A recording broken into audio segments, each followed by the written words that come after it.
Assalamualaikum Bere, selamat datang kembali di Guru Gembel Channel. Dulu kala ada seorang yang sangat baik, sangat terdidik, dan sangat beretika. Dia adalah seorang yang ingin memberikan kontribusi kepada masyarakat berupa pencerahan-pencerahan.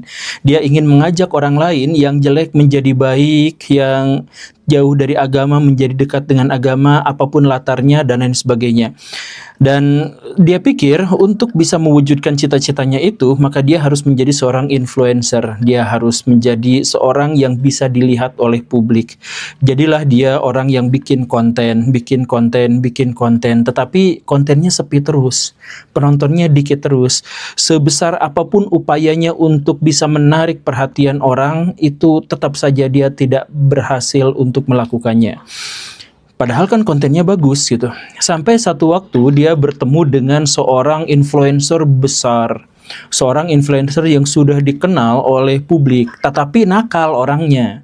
Nah, si influencer nakal itu datang kepadanya, menyapa, dan kemudian terbentuklah sebuah obrolan. "Kuy," kata si nakal pada si baik, "Anda tuh adalah orang yang hebat, inspiratif, dan sangat baik, tetapi penontonnya dikit. Ayo kita berkolaborasi. Saya tertarik dengan konten Anda dan ingin konten Anda itu dikenal sama banyak orang. Ayo pansosin saya." Dan tak lama kemudian mereka bikin sebuah acara kolaborasi, dan acara itu berkelanjutan, dan luar biasanya apa?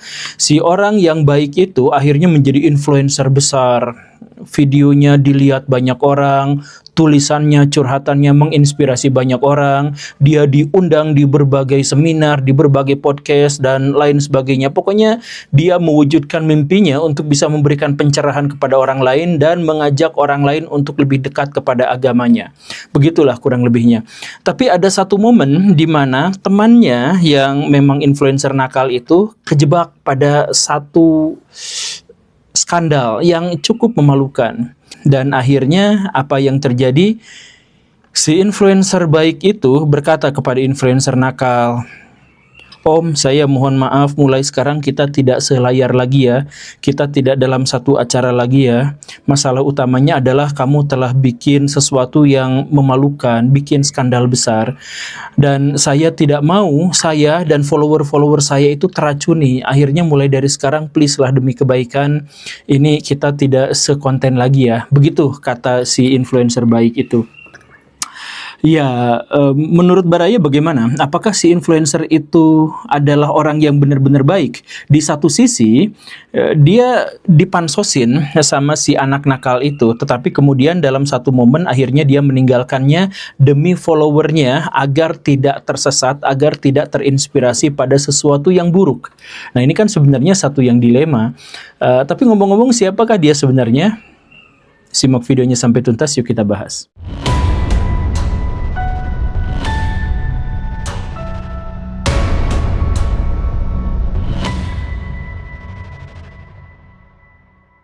Kalau Baraya berharap bahwa saya akan menyebutkan nama seseorang, pribadi, individu, maka tentu saja Baraya salah alamat, karena di konten ini kita tidak akan membahas itu, dan kita juga memang tidak berkepentingan untuk itu, karena yang akan kita bahas sekarang itu adalah terkait dengan fenomena dilema di antara para influencer. Jadi saya ingin membongkar kedok dan rahasia para influencer tanpa menyebutkan namanya, tapi ini saya ungkapkan demi kebaikan bersama, biar Baraya semua memahami dan mengerti apa yang sebenarnya terjadi di dunia influencer, YouTuber, TikTokers, dan lain sebagainya. Saya punya teman itu adalah seorang buzzer. Dia benar-benar seorang buzzer. Nah, tetapi sebenarnya dia tuh tidak benar-benar sesuai dengan apa yang dia katakan. Apa yang dia katakan selama ini tuh dia sadari berlebihan, tendensius, masuk ke dalam echo chamber yang terlalu ketat, dan lain sebagainya. Dia tahu itu, dia persis tahu itu, karena dia adalah seorang terpelajar. Tetapi dia tidak bisa lepas dari apa yang dia katakan kepada publik. Karena apa? Karena followernya memang sudah seperti itu. Jadi kalau misalkan dia bertolakan dengan followernya, maka dia akan ditinggalkan. Dan tentu saja ketika dia ditinggalkan sama followernya, toh dia juga tidak akan diterima sama follower dari kolam yang lain. Akibatnya apa? Dia tahu bahwa apa yang dia katakan itu berlebihan dan tendensius, tetapi dia tetap ada di satu kolam yang sama. Karena apa? Karena influencer dalam hal ini sebenarnya adalah bukan hanya orang yang memberikan pengaruh kepada orang lain, bukan hanya orang yang menginfluence orang lain. Sejatinya dia juga diinfluence. sejatinya dia juga dipengaruhi oleh orang-orang yang mengikutinya. Dan orang-orang yang mengikutinya itu akan memberikan feedback, pujian, masukan, saran, gagasan, yang semuanya itu akan diramu sebagai bagian dari entertain, sebagai bagian dari industri, bahwa saya tidak lagi mewakili idealisme dan pemikiran saya, tapi saya mengikuti apa yang diinginkan oleh follower saya. Nah, perdebatan, keributan, dilema antara ide, gagasan, pemikiran yang ingin saya tawarkan kepada masyarakat dengan apa yang masyarakat ingin saya katakan kepada mereka, itu menjadi sesuatu yang lumrah, bahkan menjadi keniscayaan di dunia YouTuber dan TikTokers di Indonesia, bahkan di seluruh dunia. Saya misalkan, ketika saya ingin menyampaikan sesuatu, maka saya harus memikirkan apakah itu sesuai dengan ide saya, sesuai dengan pemikiran saya, dan apakah itu akan diterima oleh masyarakat atau tidak. Masalah utama di Indonesia bukan hanya sesederhana bahwa kalau idealis sampaikan aja semaunya, gak sesederhana itu. Karena di sini itu kita berhadapan dengan dua masalah besar, ya Baraya. Yang pertama, masalah netizen. Saya mohon maaf, tapi saya tidak harus mengajukan argumentasi ketika saya mengatakan bahwa netizen di Indonesia memang masih kurang berpendidikan. Saya mohon maaf ya, kita mengetahui hal itu. Kita misalkan mengetahui ada survei yang menyebutkan bahwa netizen kita adalah salah satu yang paling barbar di dunia, bahwa netizen kita sebenarnya adalah salah satu yang paling kuat dalam melakukan cyberbullying dan sebagainya, dan kita mengetahui itu. Jadi kita mengetahui terkait dengan karakteristik netizen di Indonesia, itu yang pertama. Yang keduanya itu adalah bahwa netizen yang ada di level itu tuh yang IQ-nya kurang, saya mohon maaf, itu galaknya tuh luar biasa. Jadi bukan hanya IQ-nya di bawah, tetapi galaknya luar biasa. Sebagai contohnya beginilah, netizen Indonesia itu ada di level bahwa mereka tidak bisa membedakan mana orang makan sendok dengan mana orang makan pakai sendok. Itu gak bisa ngebedain. Sedemikian gak bisa ngebedain sampai mereka bahkan bisa menggerakkan jutaan orang untuk berkumpul di satu titik hanya untuk menegaskan bahwa makan sendok itu sama dengan makan pakai sendok. Itu kita tuh begitu, levelnya begitu. Dan bukan hanya itu, masalah yang lainnya misalkan netizen Indonesia itu benar-benar masih percaya bahwa perkataan dari seseorang itu bisa menyebabkan kebakaran besar yang melibatkan kerugian 3.000 triliun rupiah. Itu masih di situ gitu. Nah, kalau misalkan ada influencer yang baik, yang tercerahkan, yang mencoba untuk memberikan penyadaran kepada masyarakat, itu dia akan menghadapi dilema yang besar. Kalau misalkan dia bertentangan dengan persepsi publik, maka dia akan dihujat, di-cancel, ditolak, dan akhirnya videonya bukan hanya tidak laku, tidak produktif, tapi itu akan justru menghancurkan dirinya sendiri. Tapi kalau misalkan dia harus mengikuti arus utama, dia mengikuti masyarakat, maka berarti idealismenya luntur, dan pada akhirnya dia sama seperti masyarakat yang ada di Indonesia secara keseluruhan, yaitu apa? Tidak bisa membedakan cara makan sendok dengan makan pakai sendok, gak bisa ngebedain. Itu dilema besarnya. Nah, ketika dilema itu sudah terjadi, mana yang harus dipilih? Kebanyakan milih jalan kompromi, tetapi jalan kompromi itu kan pada akhirnya juga ini kurang lebihnya serupa dengan apa yang terjadi pada para politisi di Indonesia. Baraya tentu saja menyebut bahwa politisi di Indonesia itu banyak yang tidak bisa dipercaya, dan memang ada datanya yang menyebut bahwa politisi itu adalah salah satu profesi paling tidak bisa dipercaya di Indonesia, di Republik ini. Kita tahu itu. Tapi adakah politisi yang baik? Ada, tapi politisi yang baik itu susah untuk menang gitu. Contohnya ginilah. Ini kita ambil contohnya langsung aja, Pak Prabowo Subianto. Dia adalah seorang politisi dan seorang negarawan.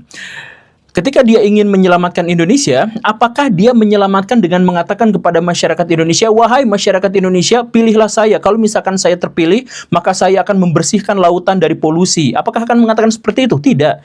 Apakah saya kalau memilih saya, maka kita akan fokus pada penyelamatan iklim global. Kalau misalkan terpilih saya, maka saya akan melaksanakan pendidikan berbasis global gitu.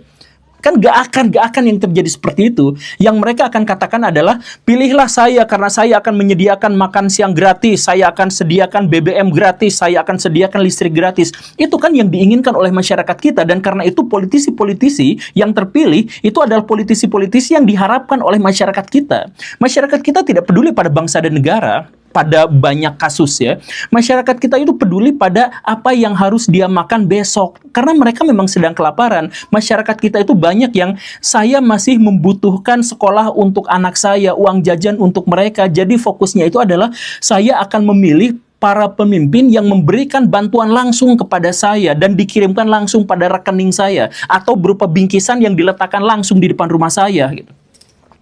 Itu dilema besarnya. Dan apakah masyarakat kenapa bisa seperti itu? Karena masyarakat juga hidup dalam sebuah dilema gitu. Jadi negeri ini adalah negeri penuh dilema.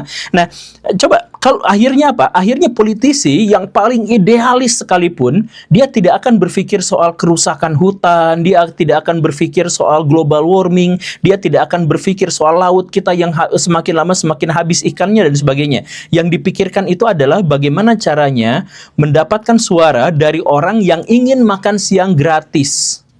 Kan begitu. Ketika politisi berpikir dengan cara seperti itu, dan itu memang wajar, sekali lagi ya, saya dalam hal ini tidak menyalahkan siapapun. Saya pikir itu wajar. Ketika para politisi berpikir dengan cara seperti itu, bertindak seperti itu atas pemikiran dan gagasan yang seperti itu, maka itulah juga yang terjadi pada influencer. Influencer, saya ingin memberikan penjelasan yang sejamblang-jamblangnya kepada masyarakat kita agar mereka itu tercerahkan. Tapi ketika masyarakat dicerahkan, maka orang yang akan mengatakan pencerahan itu akhirnya bisa aja di-cancel. Karena bertolakan dengan arus utama masyarakat kita. Dan ketika pemikiran arus utama itulah yang menjadi Tuhan bagi influencer, maka yang terjadi apa? Sesuatu yang bahkan lebih buruk terjadi. Yaitu apa? Yang pertama, tidak ada ruang diskusi publik yang memadai. Baraya percaya nggak bahwa di Indonesia pernah diterpa isu kontroversi? Saya sih melihatnya tidak. Jarang sekali ada isu kontroversi. Karena apa? Karena biasanya yang terjadi itu bukan kontroversi pro versus kontra, dan kemudian mereka adu argumentasi, adu narasi, adu provokasi, agitasi, dan sebagainya. Enggak. Yang terjadi itu adalah ada sesuatu isu, kemudian satu arus utama bergerak hebat ke satu titik. Udah selesai. Nanti kalau ada satu momen, maka arus yang lain bergerak ke titik yang lain. Tapi gak ada benturan gitu. Karena kalau misalkan terjadi sesuatu, kemudian satu dihujat, maka semuanya menghujat. Yang mendukungnya akan diam, bersembunyi. Karena apa? Karena netizen kita tuh barbar. Jadi takut banget kalau misalkan ada kontroversi. Takut banget kalau ada keributan. Misalkan contoh kasus Ragil. Ragil yang ya LGBTQ itu ya. Diundang sama Pak Deddy Kobuser untuk menjelaskan apa sebenarnya latar mereka, kenapa begini dan begitu, hubungan mereka begini dan begitu dan sebagainya. Itu kontroversial, tapi kontroversial versi Indonesia adalah dia dihujat habis-habisan, mati-matian, bla bla bla bla bla, sampai Pak Deddy Kobuser men-take down sendiri videonya.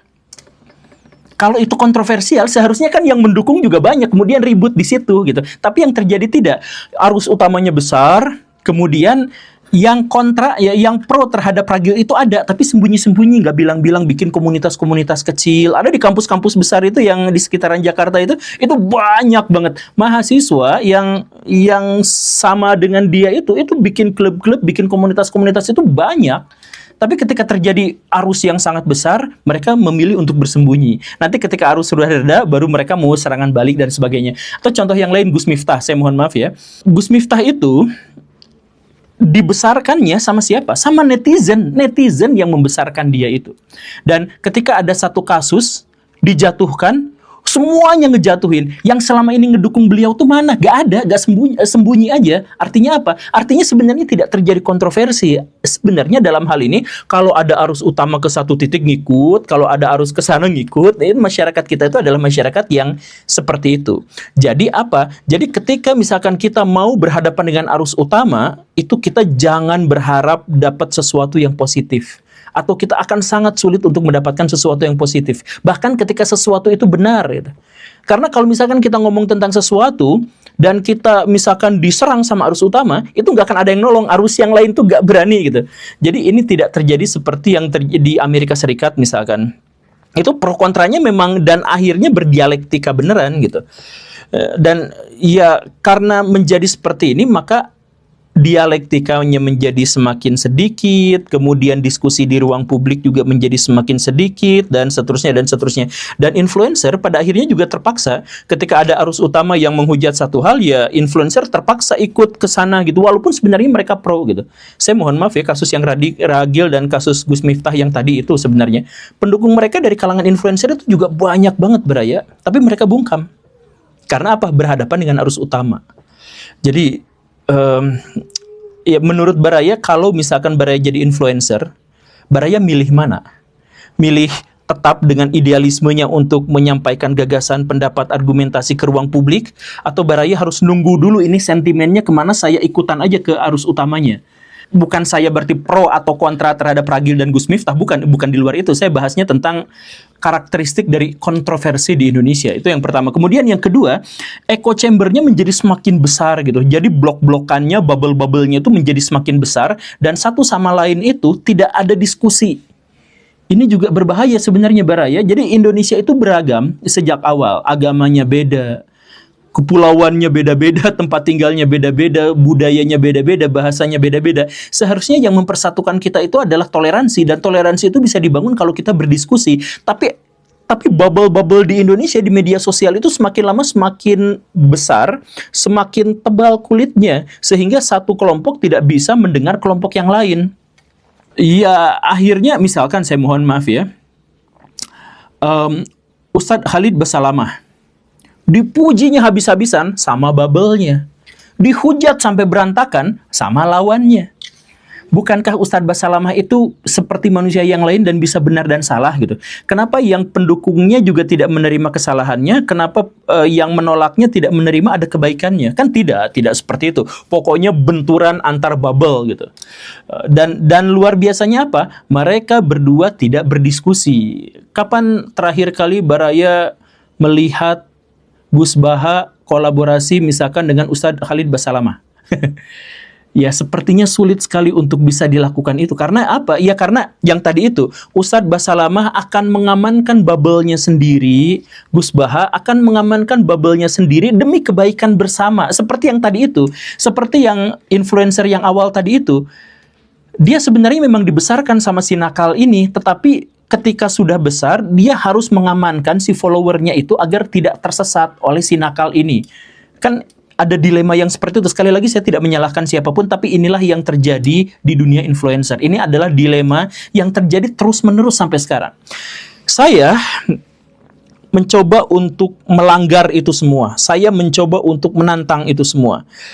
Dengan apa? Misalkan yang pertama, saya berkolaborasi dengan siapapun. Dengan yang besar, dengan yang kecil, dengan kutub sini, dengan kutub situ.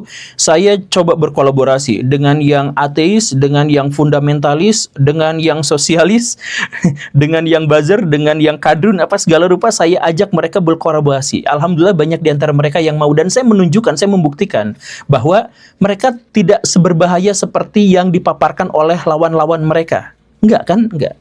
Mereka tuh baik-baik aja, biasa-biasa aja. Mereka cuma punya gagasan aja yang berbeda, anggaplah, dengan banyak orang gitu.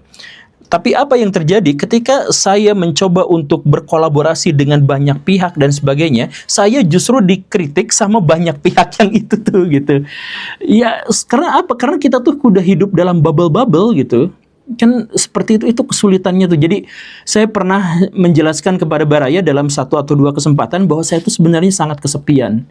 Kesepian dalam hal apa? Kesepian dalam hal saya mencoba untuk berkolaborasi dengan orang dari berbagai latar, tetapi pada akhirnya saya justru malah dicerca karena dianggap memang ya berbeda yang seperti itu.